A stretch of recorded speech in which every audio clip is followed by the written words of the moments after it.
today. There was a question from the media here today, just for reference, some follow up from a report of gunshots. I believe it was the other day on South Purdue Avenue, and we went out there and we weren't able to locate anything and either confirm that it happened or if it was just different noises. So there was no report in regard to that. I would say with nothing being on the log though, and looking at the weather, it's gonna be nice for the rest of this week, and then it looks like winter will be here next week, and it's just a friendly reminder with that as it gets colder and frost and snow and all those things you don't want me to be talking about. Just another good reminder just to not leave your vehicles unattended in your driveways on the streets with the keys in them warming up. We do get several vehicles every year stolen that way, and so albeit a cold vehicle is not nice. It's still better than no vehicle when you go outside and it's missing because you've left it running unattended with the keys in the ignition and unlocked. So please help protect yourself in that regard as we come up on the winter months, and then also with that as well, we're coming up on the holiday season. So as you go shopping, all that good stuff, secure packages in your trunk. I would tell you, especially if you're doing more shopping, the same with your purses. If you leave them in their car, I would tell you not to leave them in your car. But if you are the person who does, secure them in your trunk, secure your presents in your trunk. Don't leave things in plain view, and certainly secure your vehicles. We don't get a ton of forced entry burglaries as such for cars, but they do happen. And if you also leave them in there unattended, and you just happen to forget to lock your doors, they're also easily stolen. So just please pay due regard to those ways so you help prevent yourself being a victim from any crime. With that, I'll take any questions if anyone has any questions about anything in the log or.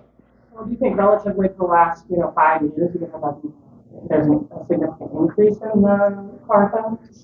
I wouldn't be able to say for certain. I'm certain Sam or property crimes can run the numbers. What I would tell you is, if you have a Ring camera, if you have any type of camera system in those neighborhood showing networks, and if you look at online, like nearly every day, people are sending out stuff that say, "Hey, people in the neighborhood going through cars," or "My car got stolen this way." So, a very easy way you can prevent that is simply by locking your vehicles, and not keeping keys in the vehicle, and certainly not keeping firearms in your vehicle. Secure your firearms inside if you're able to. But like I said, lock your vehicles, because the cold hard reality is most of our car burglaries, most of our car thefts are from vehicles that are unsecured with the keys in them. So if you just take the simple step of locking your car, chances are some of these groups that go down streets checking car doors are just going to leave your car alone and go to the next car because it's probably going to be unlocked. So it's a very easy thing for us to do, for you to do, to prevent yourself from being a victim of that crime, because it certainly stinks when your car's been rummaged through, some things have been stolen, your car gets stolen, and heaven forbid, in vehicles where those firearms get stolen, and you'd be pretty sick to your stomach if your firearm got stolen and then it was used in another violent crime, because that tends to be what happens with those firearms, is they make their way through different channels.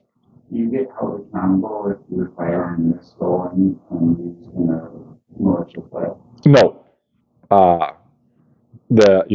Obviously, if it gets stolen, you are still a victim of a crime.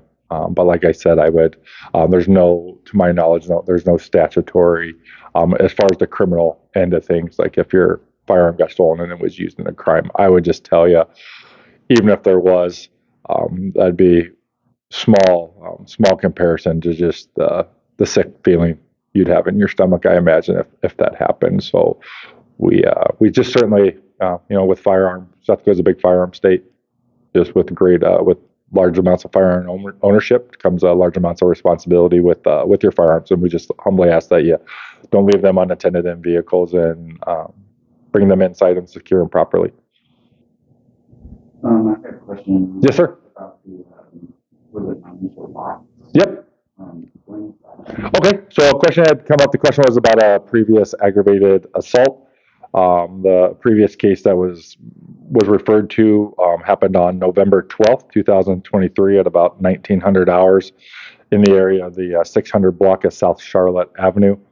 The call came in as a disturbance and referenced that incident.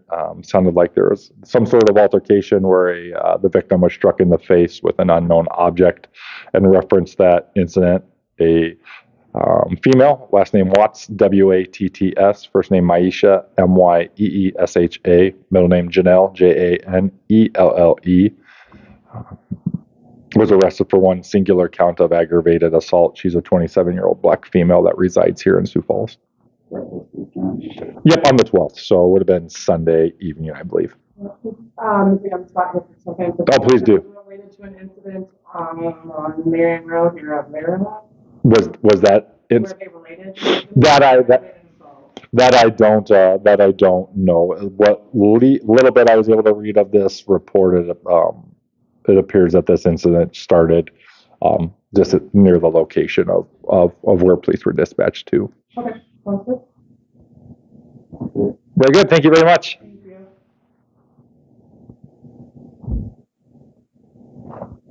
Thank you. You're welcome. I like being put on the spot. So.